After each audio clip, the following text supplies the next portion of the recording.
नमस्कार, जय हिंद, जय भारत, जय हिंदुस्तान। मैं हूं आपके साथ नैना यादव, लेकर हाजिर हूं हमारा खास शो नापाक। आज एक बार फिर से खुलने वाली है नापाक पाकिस्तान की पोल। पाकिस्तान अपने ही कर्मों की वजह से हर बार एक्सपोज हो जाता है और एक बार फिर पाकिस्तान अपनी नापाक साजिश के साथ में खड़े होने की कोशिश कर रहा है। पाकिस्तान अपनी आतंकी साजिशों के साथ भारत के खिलाफ आंख उठा रहा है और इस बार गतिविधियां ड्रोन के जरिए की जा रही हैं। समझिए, ऑपरेशन सिंदूर की मार से पाकिस्तान अभी तक संभल भी नहीं पाया, लेकिन फिर से वो उसी रास्ते पर जाने की कोशिश कर रहा है जिन रास्तों पर भारत तैयार खड़ा है। वहीं दूसरी तरफ पाकिस्तान फिर से अमेरिका की चौखट पर जाकर खड़ा हो गया और खुशी से वो गदगद है। अमेरिका के राष्ट्रपति डोनाल्ड ट्रंप ने पाकिस्तान को गाजा बोर्ड में एंट्री देने के लिए न्योता जो दे दिया है। आखिर क्या है इसके पीछे की पूरी कहानी, बताएंगे आगे आपको विस्तार से।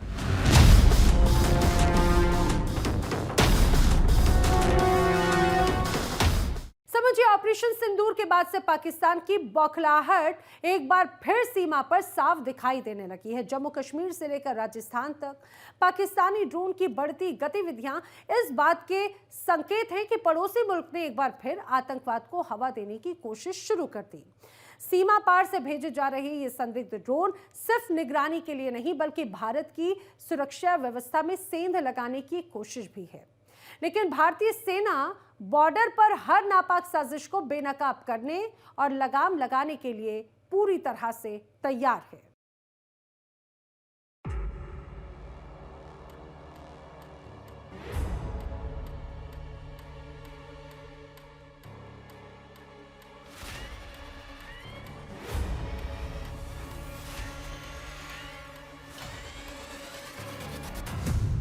सीमा पर ड्रोन, अंदर घुसपैठ की तैयारी।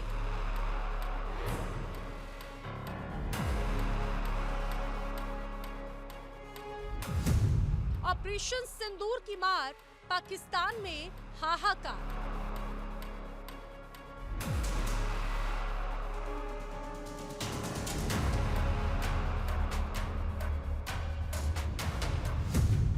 भारत फिर तैयार, आतंक पर होगा बड़ा प्रहार।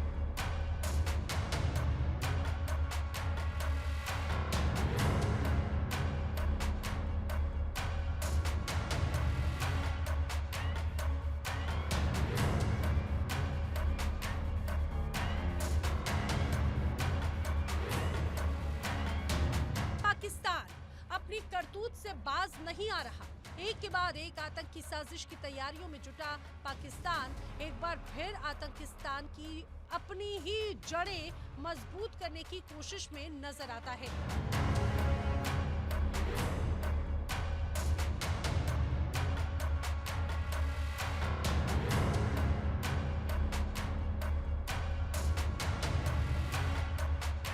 भारत से बार बार पिटने के बाद भी पाकिस्तान की अकल ठिकाने नहीं आ रही। ऑपरेशन सिंदूर की चोट अब तक शाहबाज और मुनीर झेल रहे हैं।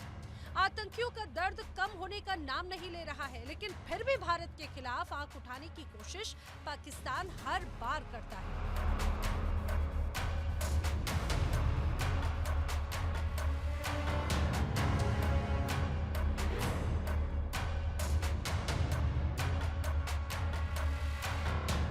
ऑपरेशन सिंदूर के बाद से पाकिस्तान की बौखलाहट एक बार फिर सीमा पर साफ दिखाई देने लगी है।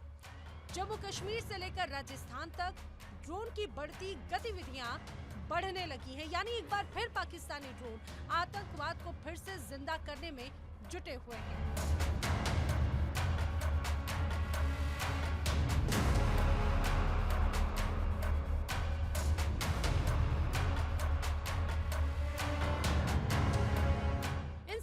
ड्रोन से भारत की सुरक्षा व्यवस्था में कमजोरियां तलाशने की कोशिश है। सीमित निगरानी का फायदा उठाकर ड्रोन अब पाकिस्तान के लिए सबसे आसान और सुरक्षित हथियार बन चुके हैं।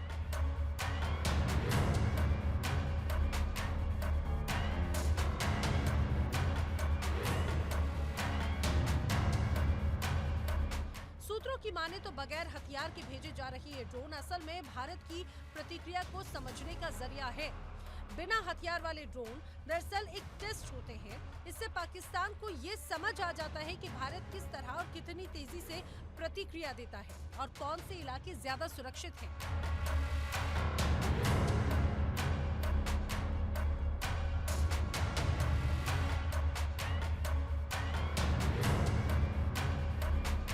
लेकिन पाकिस्तान कितनी भी कोशिश कर ले, भारत हर मोर्चे पर उसे घुटने पर लाने का काम करेगा। भारतीय सेना लगातार आतंकी गतिविधियों और पाकिस्तानी सेना की गतिविधियों पर नजर बनाए हुए है।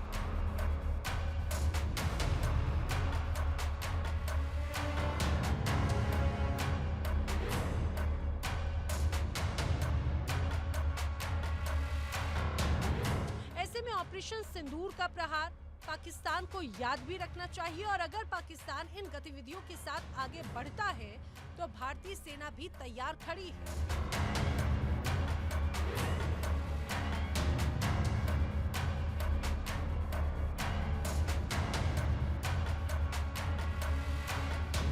आर्थिक मुद्दे, महंगाई और देश के घरेलू मुद्दों को छोड़कर पाकिस्तान की सेना और सरकार आतंकी साजिशों की मदद कर रही है।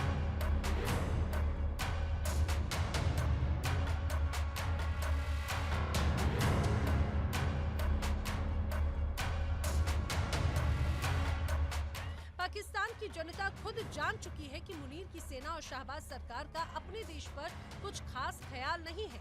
देश बिकने की कगार पर है और मुनीर और शहबाज की जोड़ी हर दिन भारत से पंगा लेने की कोशिश करती है और मुंह के बल गिर जाती है।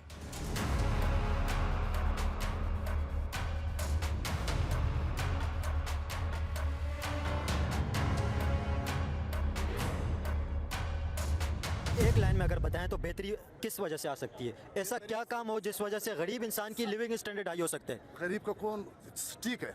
गरीब पाकिस्तान कर्जदार है, गरीब कर्जदार है, बिल्कुल बिल्कुल कर्जदार। किसने कर्जदार किया? हुक्मरानों ने, गुमरानों ने। ये तेरे को पता है ना, वो खरबपति है और गरीब कर्जदार है। तुम कहाँ से खरबपति बन गया? तुमने इतने जायदाद कहाँ से लाया? इसी मुल्क में तुम भी तो रहता है।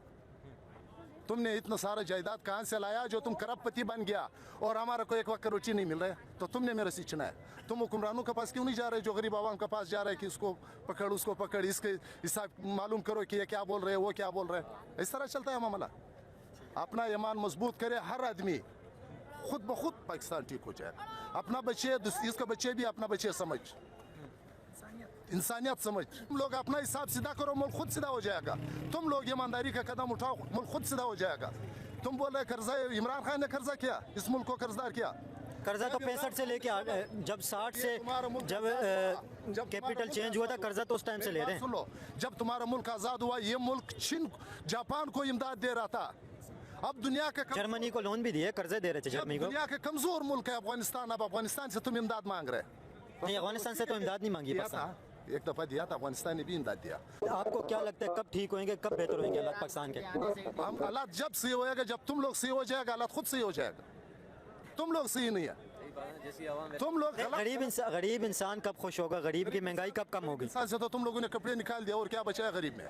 गरीब में सिर्फ यही बचा है कि सर पे कफन बांधो, बस शुरू हो जाओ। नेबर कंट्रियों के अंदर क्या गरीब इंसान को सहूलत मिल रही है? यहाँ पे क्या सहूलत मिल रही है? क्या समझते हैं पाकिस्तान के अंदर एक गरीब इंसान को आटा भी खाने के लिए मुश्किल हो गई है इस वक्त जो सिचुएशन चल रही है? इंडिया और ईरान से कंपैरिजन करें वहाँ और यहाँ पे, क्या फ़र्क समझते हैं आप? फ़र्क यही है भाई, जो हमारे साथ जो लोग हमारे ऊपर बैठे हुए हैं वो मुखलिस नहीं है हमसे। कैसे मुखलिस नहीं है? मुखलिस उनको ये नहीं है कि हमारी आवाम रात को क्या करती है, दिन में क्या खाती है, उसके बच्चे घर पे। आज तक कौन सा वज़ीर आज़म है आपके बीच में आए? चले इमरान खान की भी बात कर लें। इमरान खान लोगों के बीच में जाता था, रोज़ बैठता था, बात करता था, लोगों को बताता था कि आज, उससे पहले आज 70 में, तो हमारी उम्र तो आज 30 साल है। हम लोग 15 साल में होश में आए। हमने 15 साल में ये देखा मुल्क के अंदर हमेशा मुश्किल वक्त ही चल रहा है। ये मुल्क में कभी आसान वक्त नहीं आया है। कितने टाइम से मुश्किल टाइम चल रहा है? पिछले 70 साल से मुश्किल वक्त ही चल रहा है मुल्क। अपने बूढ़ों से पूछो, वो भी कहते थे वो एक नाजुक दौर से गुजर, नाजुक दौर चलता जा रहा है। ये नहीं, एक चीज़ एक बहुत ज़्यादा एक मशहूर हुई है, ये चीज़ कहा जाता है कि पाकिस्तान जब बना था वो लोगों को तहफ़्फ़ुज़ देने के लिए बना था। अभी लोग तहफ़्फ़ुज़ दे रहे हैं। ऐसा ही मतलब एक बड़ा ये एक जुमला बहुत ज़्यादा इस वक्त फेमस है कि पाकिस्तान बना था लोगों को तहफ़्फ़ुज़ देने के लिए, अभी लोग पाकिस्तान को तहफ़्फ़ुज़ दे रहे हैं। तो क्या समझते हैं एक गरीब इंसान की ज़िंदगी कितनी मुश्किल हो गई? गरीब इंसान की ज़िंदगी बहुत मुश्किल है। मैंने आपको पहले बताया 250 रुपये 254 रुपये पेट्रोल है। आप किसी की तनख्वाह आज देख लें, मजदूर की उजरत क्या है आज पाकिस्तान के अंदर? जो सुबह निकलता है उसको तो शाम का काम भी नहीं मिलता। एक बंदे को सुबह जो निकलता है वो काम नहीं मिलता, बाद में बेलचा उठा के जो है भीख मांग रहा होता है। मजदूर भी भीख मांगने पे आ गए। ऐसा ही है मिडिल तबका। मैं आपको ऐसी ऐसी फैमिलीज बता सकता हूँ जिनके घर के अंदर गाड़ी खड़ी चलाने के लिए पेट्रोल के पैसे नहीं है। ये हालात कर दिए गए इस मुल्क के। तो हम कहाँ फंसे? अच्छा, हमारी बुनियादी ज़रूरत क्या है हम सबकी? इस शहर कराची पे आ जाते हैं। पानी, गैस, हर इंसान की ज़रूरत है, हर कराची वालों को नहीं, पूरे हर इंसान की ज़रूरत है। पानी, गैस, हेल्थ, एजुकेशन, ये चारों ही हमें पैसे देकर मिल रही हैं। तो फिर ये मुल्क कहाँ पे खड़ा हुआ है? और ये कितने साल, हमारे आने वाले बच्चे भी यही करते रहेंगे? कितने टाइम तक ये ऐसे ही चलता रहेगा? बात ये है कि जो हमारी एलीट है उसको ये सोचना पड़ेगा कि अब ये मुल्क ऐसे नहीं चल सकता।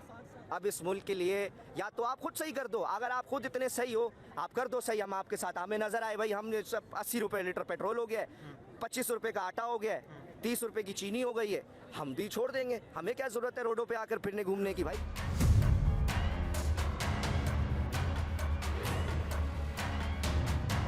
अब पाकिस्तान की आतंकी साजिश पर लगाम लगाने के लिए भारत ऑपरेशन सिंदूर के साथ आगे बढ़ रहा है। हाल ही में भारतीय सेना ने साफ कर दिया कि ऑपरेशन सिंदूर अभी खत्म नहीं हुआ, बल्कि ये ऑपरेशन अभी भी जारी है।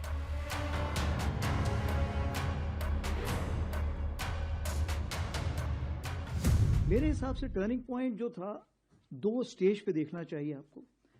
सबसे पहले टर्निंग पॉइंट तो ये था जो 22 मिनट की हमारी, जो हमने टेरर टारगेट्स पे जो स्ट्राइक की थी, उस 22 मिनट से सबसे पहले तो क्या हुआ था कि जो उनका डिसीजन मेकिंग साइकिल था अपोजिट साइड का, वो बिल्कुल हिल गया था।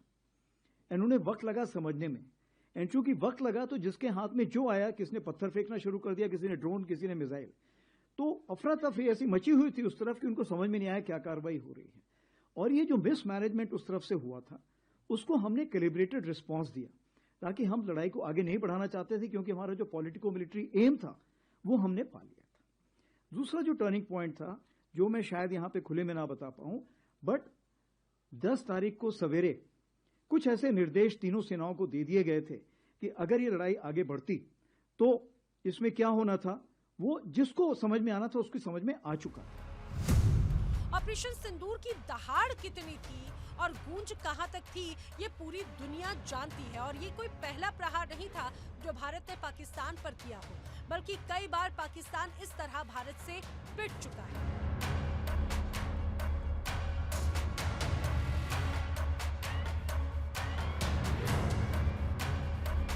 फिलहाल भारतीय सेना और सुरक्षा एजेंसियां पूरी तरह से अलर्ट पर हैं। एंटी ड्रोन सिस्टम सक्रिय कर दिए गए हैं। हर संदिग्ध गतिविधियों पर कड़ी नजर रखी जा रही है।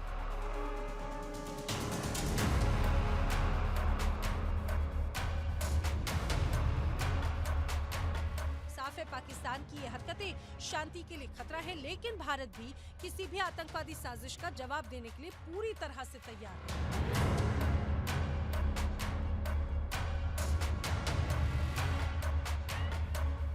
ड्रोन की उड़ानें भले ही खामोश हो, लेकिन इनके पीछे की साजिशें बेहद खतरनाक हैं। पाकिस्तान की हर चाल पर भारत की नजर है और जवाब भी उसी अंदाज में दिया जाएगा। Bureau report, India daily.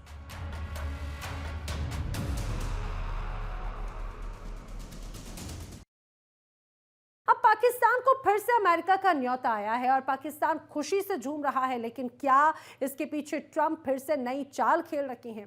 क्योंकि बीते दिनों अमेरिका ने कई देशों के वीजा पर ब्रेक लगाया, जिसमें पाकिस्तान का नाम भी था। तब सवाल पूछे गए थे कि ट्रंप के साथ में नजदीकियां बढ़ाने के बाद भी वीजा पर आखिर पाबंदियां क्यों?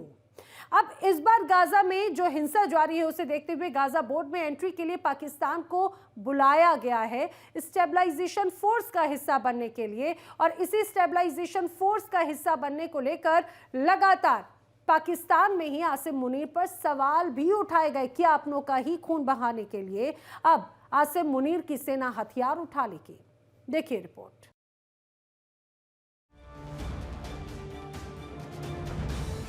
गाजा बोर्ड में पाकिस्तान, ट्रंप की एक और नई चाल।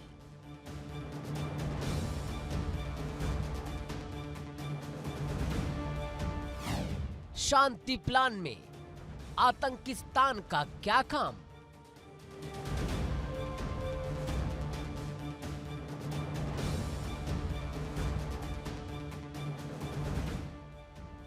गाजा में जंग थमने का नाम नहीं ले रही है, तनाव बरकरार है। अब ऐसे में गाजा में चल रहे संघर्ष पर विराम लगाने के लिए शांति बोर्ड की स्थापना की गई है।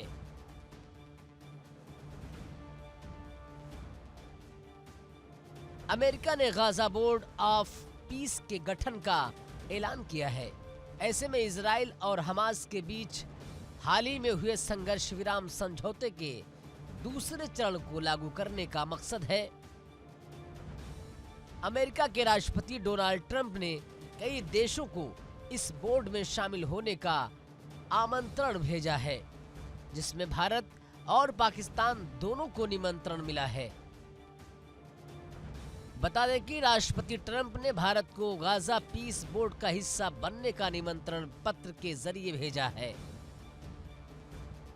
जिसे भारत में अमेरिकी राजदूत सर्जियो गोर ने सोशल मीडिया पर साझा किया।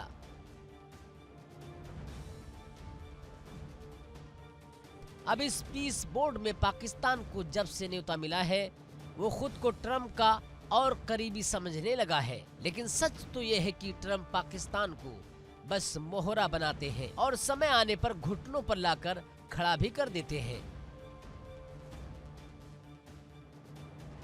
भले ही बीते कुछ दिनों से डोनाल्ड ट्रंप और शहबाज शरीफ की नजदीकियों की खबरें सामने आ रही थीं, लेकिन अमेरिका ने कुछ दिन पहले पाकिस्तान को ऐसा तमाचा जड़ा कि जिसके बाद शहबाज और मुनीर घुटनों पर आ गए। एक तरफ पाकिस्तान अमेरिका की चौखट पर खड़े होने के लिए बेताब रहता है, लेकिन ट्रंप सिर्फ पाकिस्तान को सिर्फ इस्तेमाल करने का काम करते हैं। हाल ही में अमेरिका ने करीब 75 देशों के वीजा पर पाबंदी लगा दी। इसमें सबसे बड़ा झटका पाकिस्तान को लगा, क्योंकि पाकिस्तान जो चमचागिरी करते करते थकता नहीं है, उसके साथ ही ट्रंप प्रशासन ने ऐसा रवैया अपनाया। पाकिस्तान के इस कदम के बाद से लगातार पाकिस्तान के अंदर भी शहबाज और मुनीर को लेकर गुस्सा है। को नोबेल प्राइज मिलना था, वो पाकिस्तान ने तो उसको सपोर्ट किया, लेकिन इंडिया इस चीज पे डट गया कि तुम नहीं हो जिसने सीज फायर करवाया, और रशिया भी इस चीज पे डट गया। तो मुझे लगता है इस बात का गुस्सा जो है वो निकाल रहे हैं। नहीं, इसकी बहुत सारी वजूहत है। और ट्रंप किस बेस पे वो नोबेल प्राइज लेना चाह रहा है? अब बराक ओबामा के साथ वो अपना कंपटीशन कर रहे हैं ना। बराक ओबामा को नोबेल प्राइज मिला, वो कह रहे हैं मुझे भी दिलाओ। इस तरह नहीं ना मिल सकता। आप एक तरफ इसराइल में जेनोसाइड करवा रहे हैं, और किस तरह आपको इसराइल नहीं, फलस्तीन में करा रहे हैं। सॉरी, फलस्तीन में करवा रहे हैं। 60-70 हज़ार आपने फलस्तीनियों को मरवा दिया, और आप ये कहें कि हमें नोबेल प्राइज दो, तो ये इस तरह नहीं हो सकता। पाकिस्तान तो कह रहे हैं ना दे दो। पाकिस्तानी खुद प्रेशर में आए हुए, इनको ये क्या है, कुछ भी नहीं है। ये तो अमेरिका के तो चलो हमने तो नॉमिनेट किया है ना, कोई और 1-2 कंट्रीज और नॉमिनेट कर दे तो ट्रंप को नोबेल पीस प्राइज मिल जाएगा। नहीं, इस तरह तो नहीं ना मिलता नोबेल प्राइज। 2-3 कंट्रीज जो है इस तरह मिलता है, उसका पूरा प्रोसीजर होता है ना। इस तरह तो नहीं ना भाई, इंडिया ने, पाकिस्तान ने सपोर्ट कर दिया, सुडान ने कर दिया, ईरान ने कर दिया, ये मतलब 2-3 कंट्री से तो कुछ फर्क नहीं पड़ने वाला ना। पाकिस्तान की सबसे बड़ी समस्या है कि वो कंगाली के कगार पर खड़ा है, लेकिन फिर भी आतंक से उसका प्रेम खत्म नहीं होता। अब ऐसे में जो देश आतंकियों को पनाह देता है, वही देश गाजा शांति समझौते वाले बोर्ड में हिस्सा लेगा। अब कई देशों में सवाल है कि क्या अमेरिका पाकिस्तान के साथ फिर से नई चाल, नया खेल खेल रहा है, क्योंकि ट्रंप का समर्थन करना शहबाज और मुनीर के लिए अब देश के अंदर भी चुनौती बन गया है। पाकिस्तान के दूसरे देशों में भी यही हाल है। विदेशों में पाकिस्तान की क्या इज्जत है, ये भी छिपा नहीं है। चाइना भी तो हमारे साथ खड़ा था ना इस जंग में। चाइना कैसे अपना सी पैक को ख़त्म कर सकता है? $40 बिलियन से ज़्यादा रकम चाइना की इन्वेस्ट होगी, क्योंकि अमेरिका को चाइना खटकता है, नो डाउट। लेकिन एक वक्त था यही अमेरिका इंडिया को अपने साथ मिला रहा था कि तुम मिलके चाइना को ब्लॉक करोगे, चाइना को काउंटर करोगे। लेकिन एकदम से अब ट्रंप को चाइना नहीं दुख रहा, अब ट्रंप को इंडिया दुख रहा है। नहीं, इंडिया नहीं दुख रहा है। वो तो नोबेल प्राइज़ के लिए पाकिस्तान के साथ दे रही है, पहली बात ये है। और ये चाइना और पाकिस्तान की दोस्ती तो 1947 से है, लेकिन इसमें ये सिर्फ एक का बड़ा मसला है। अब ये अमेरिका चाहता है कि पाकिस्तान और चाइना का हालात भी ख़राब हो जाए, ये फ्रेंडशिप हो, रिलेशनशिप में रुकावट डाल रहे हैं। तो इसलिए इसके साथ जो है ना एग्रीमेंट की है ऑयल की। पाकिस्तान में तो ऑयल ही नहीं, ज़्यादा से ज़्यादा उन्होंने जो है ना सिंध में और ये बलूचिस्तान में होगा कि पीके में होगा, पंजाब में ज़्यादा सर इलाकों में होता है। लेकिन ये सारे मामला जो है ना नोबेल प्राइज़ की है। पाकिस्तान ने साइन की थी कि हम नोबेल प्राइज़ देंगे ट्रम्प को, क्योंकि उसने इंडिया के और पाकिस्तान की जंग रुकवाई है। लेकिन दूसरी साइड पे देखें जो ट्रम्प ने फॉरेन पॉलिसी की फ़लस्तीन की बात करें, यमन और ये ओमान की बात करें और ये इराक़, इन्होंने क्या किया है? अमेरिकन तो चाहते हैं कि मुस्लिम देशों को वो पाकिस्तान मुस्लिम कंट्रीज चाहते हैं कि हमारा दुनिया में हुकूमत हो, लेकिन ये लोग नहीं चाहते। अगर हम सऊदी अरब के साथ ताल्लुकात देखें अमेरिका का तो बहुत अच्छा है यूएई के साथ, क्योंकि उन्होंने इसराइल को तस्लीम किया है। और इसराइल जो है ना वो क्या कहते हैं उसको, वो तो मर्डर है, वो बच्चों को मारते हैं। फ़लस्तीन का हालात देखो, और ये सारा मामला इस $500 का गेम है। आखिरी क्वेश्चन क्लोज करते हैं कि आपको लगता है कि ट्रम्प के इस बयानिए से इंडिया प्रेशराइज होगा और वो जी अमेरिका की बात मान लेगा, अमेरिका से हथियार ख़रीद लेगा और रशिया को बाइकआउट करेगा, या ट्रम्प अपना मजाक बनवा रहा है 150 करोड़ भारतीयों के बीच? नहीं, इंडियन जो है ना वो बहुत सोच से काम लेते हैं। उन्होंने F-35 रैप्टर के बजाय Su-47 लिए, 57 रशिया से लिए। तो इस बात को जो है ना हमने माननी होगी कि उसकी पॉलिसी अच्छी है। और ये 25 टैरिफ जो लगा रहे हैं ट्रम्प उस पर, तो वो सारा मामला ये नहीं है, वो तो उससे जो है ना बदला ले रहे हैं कि पाकिस्तान नोबेल प्राइज़ हमें दे रहा है और आप ये लोग रशिया से ये Su-57 ले रहे हो। तो इसकी वजह से इंडिया और अमेरिका का रिलेशनशिप बिगड़ गया। और ये मजीद बिगड़ेगा कि यहाँ पे रुक जाएगा? यार ये रुक जाएगा। तो ये हाल है पाकिस्तान का, और अब अमेरिका की चापलूसी करने से क्या फायदा शहबाज और मुनीर को होता है, ये देखने वाली बात है। फिलहाल अमेरिका की ये पहल गाजा में शांति स्थापित करने का प्रयास है, लेकिन अब देखने वाली बात ये होगी कि बोर्ड के सदस्य देश, खासकर भारत और पाकिस्तान, इस संघर्ष विराम के दूसरे चरण को लागू करने में कितनी सक्रिय भूमिका निभाते हैं। Bureau report, India daily.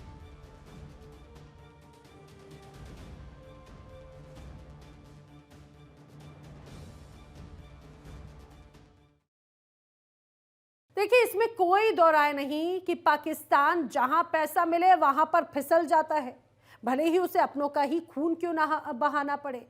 लेकिन इन सारी परिस्थितियों के बावजूद पाकिस्तान हर बार सिर्फ आतंकिस्तान और भिकारिस्तान बना हुआ है। वहीं देखिए ना, एक बार फिर से जब हर बार उसने भारत से मुंह की खाई, वही बात को दोहराने की कोशिश पाकिस्तान फिर से करता हुआ नजर आता है। इसीलिए इसे कहा जाता है नापाक पाकिस्तान। आज नापाक में फिलहाल इतना ही। देश दुनिया की तमाम खबरें इंडिया डेली पर आगे भी जारी हैं।